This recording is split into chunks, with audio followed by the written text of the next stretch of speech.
a tribute to Lady Gaga's love for Tony Bennett, her biggest little monster. One of the fondest celebrity in the wild memories I have involves the late great Tony Bennett and glistening booty shorts. It was August 28, 2017, at Citi Field in New York City. I was headed to my seat amid a sea of glitter-encrusted, leather-strapped, high-heeled attendees gathered and ready to watch Lady Gaga take the stage on the first of two Joanne World Tour stops in her hometown. When the crowd erupted with applause before the concert even began, I noticed fans, from short-clad gays to more modestly dressed and noticeably older, folks stand up to clap in unison. I whipped around, and my eyes locked with a very excited Bennett, who waved to an impromptu welcoming committee of disparate backgrounds, united in their enthusiastic greeting. He stuck around for a while, smiling and waving to his adoring public, and ultimately settled in a folding chair roughly 10 feet away from me for the remainder of the show. At first, the thought of Bennett, who was, at the time, 1 year into his Alzheimer's diagnosis, though it hadn't been publicized yet,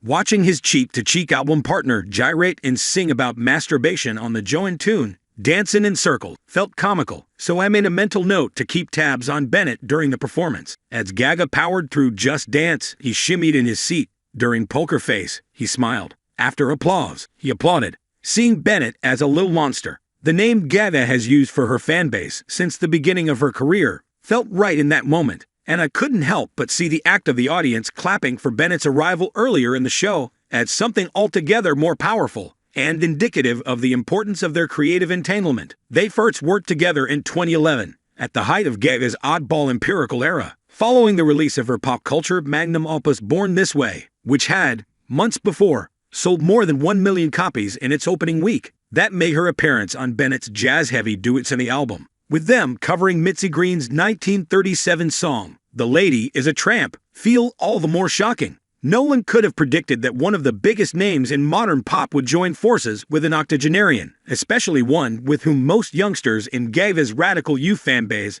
likely had only a peripheral familiarity. While The Lady is a Tramp didn't exactly set the charts on fire, and perhaps was never intended to, it did lay a critical foundation for what would become one of the most significant steps in shifting Gaga's career from pop spectacle and to a focus on vocal prowess. Following the release of Born This Way, she faced a period of creative turmoil, another story for another piece, leading up to the unveiling of her 2013 album, Art Pop, which aged better in retrospect versus how it landed at the time. Many called it a flop, despite its No. 1 debut, and the birth of one of Gaga's biggest radio hits to date with its lead single, Applause. While Art Pop's path to success was unclear, it was apparent that Gaga needed an aesthetic rehabilitation. Enter Cheek to Cheek, a Grammy-winning full-length album composed of jazz standards sung by Gaga and Bennett, with solo numbers sprinkled throughout. Gone were Gaga's electro-heavy, bass-thumping bops. Her showgirl bravado meshed with Bennett's classic, smooth,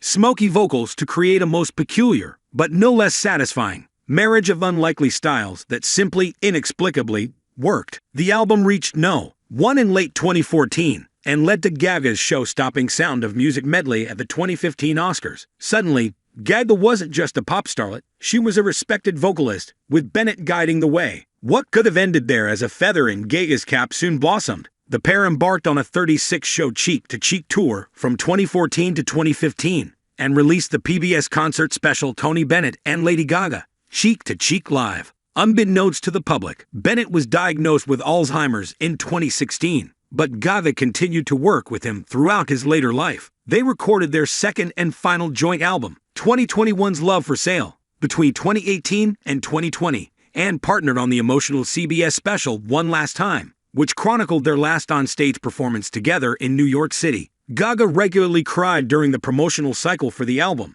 as she recounted savoring the moments of clarity she shared with Bennett as he lit up during their sessions together. His wife, Susan, even noted in the 2021 AARP profile that, while she misses the man she first fell in love with, when he sings, he's the old Tony. Gaga seemed to confirm this in an interview with Anderson Cooper, in which she spoke about escorting Bennett on and off stage for his final performances during their One Last Time concerts.